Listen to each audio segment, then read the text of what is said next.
The Cheeseboy 628 Show, starring Cheeseboy 628.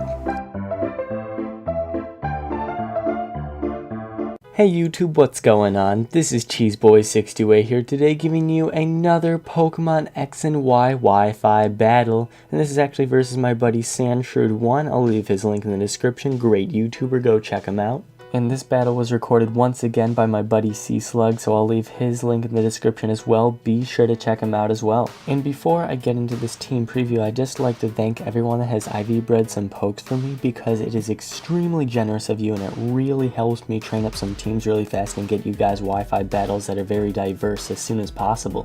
And if you're willing to help me out, there are some more pokes that I'm interested in getting, and those would be Klefki, Pumpkaboo, Honedge, and Flabebe. And then if you have any Rotoms, the more the merrier for me. I'd certainly appreciate those, and the same goes for Eevee. If you have any of those that are IV bred with great natures, I would certainly appreciate it. Thank you so much. Now getting into the team preview, my team's pretty similar to last week's, and that's because I didn't have a lot of time to Eevee breed. I didn't have all the power items or a lot of pokes to train from, but now I definitely do for next week. And my team is Mega Aerodactyl. I wanted to try giving it a bit more justice this time, see if it could do work.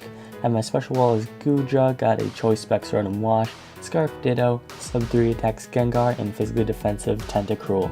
Now looking at my opponent's team, he has a ton of offensive threats. First off, he has Mega Mawile, which is threatening enough, and if it has a Swords Dance, it's probably GG. And then he has Talonflame, which I probably should have brought instead of Aerodactyl, but I wanted to give Aerodactyl a bit of a chance, but that priority with Gale Wings is definitely threatening.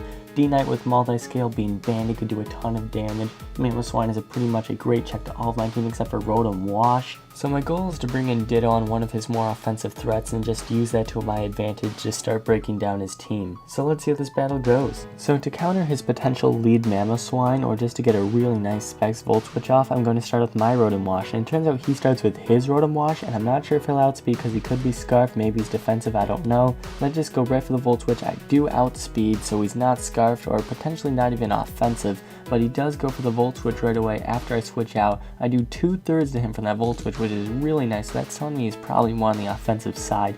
Now Goodra is able to eat up that Volt Switch super easily, but he brings in his D-Knight, and I can be Weakness Policy, DD, Banded, I don't know, it's definitely scary. I'm just going to go out right to Aerodactyl, going to Mega Evolve because I know I'll outspeed and he can't do anything in return without me getting the hit off first. I'm going to go straight away for the Stone Edge. I know it's kind of risky early game to see if he could potentially set up with DD, but I just had to break that Multi-Scale. I know I could have went for Aerial Ace, but I wanted some nice damage too. Now I'm thinking from half health, Gengar is strong enough to kill him with a Sludge Bomb, so I'm going to go for it. I poison him, but that doesn't matter because I barely miss out on the kill. And it's really unfortunate because now it goes for a T-Wave, which I was definitely not expecting. And he does have the Lumberry, so the poison doesn't even kill him off. But I am able to live the next Dragon Claw and take him out with a Shadow Ball easy. So now he's going to go into his Mawile, which is definitely scary. I cannot switch out on anything. If it Mega Evolves and Swords Dances, nothing is really going to take any of its hits comfortably. So I am just going to stay in, go for the Shadow Ball, get off as much damage as possible. If he attacks me, that's perfectly fine because he'll still be at neutral when it comes to attack, so I'm totally fine with handling that. But I do see this as an opportunity to bring in my Ditto, and I am going to do such, and I can easily just Iron Head anything he has to offer. I don't even care if he has his Rotom Wash in. So he's going to go into that, and of course he quad resists, but from this range without lefties, it's a guaranteed to a KO. He's going to go for the Hydro Pump, and surprisingly it really doesn't do too much. It's not even a 2 a KO. I can easily take him out with the next Iron Head, and he will go down. Now it makes a bit of a weird play here. He goes right back to his Mega Mawile. I really don't know why, because I can just go for the Iron Head here, nearly take him out. Sure, he has Fire Fang, but I'm not scared, as I just did a ton to his biggest threat on his team. So now I'm easily able to go into Tentacruel. I can take anything he has to offer from his Dual Stab. A Sucker Punch I won't appreciate, but still I'll be able to take it fairly nicely. But it turns out he doesn't even go for the Sucker Punch, so I'm able to easily take him out with the Scald. Now it's 3-on-3, and my Goodra counters this Espeon as long as he doesn't have Psyshock. Thankfully he doesn't, otherwise it could have potentially been GG right there. But thankfully he doesn't. He just has Psychic. He goes for Dazzling Gleam, which really does not do a lot because I'm Assault Vest. Gonna eat that up. I can easily take him out in 3 Dragon Pulses, and this Dazzling Gleam is hardly doing like 20 or 30 damage maybe. Not enough, and Goodra's going to be able to take him out next turn. Now it's kind of weird that he didn't value this Espeon as much as he did, because he easily could have swept the rest of my team with it honestly after this Goodra went down, so if he went either into Mamoswine or Talonflame he would have had a much better time.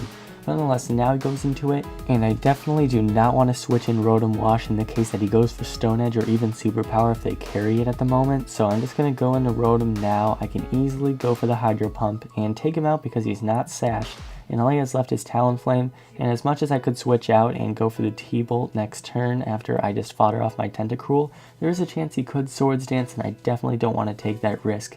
But it turns out he just goes right for the Brave Bird, and I easily take it, and I do hit the Hydro Pump for the 2-0 victory. That was a great game, Sandshrewd1. I definitely want to battle you again sometime. Be sure to check him out, guys. Thank you all for watching. Like, comment, sub, and until later, peace.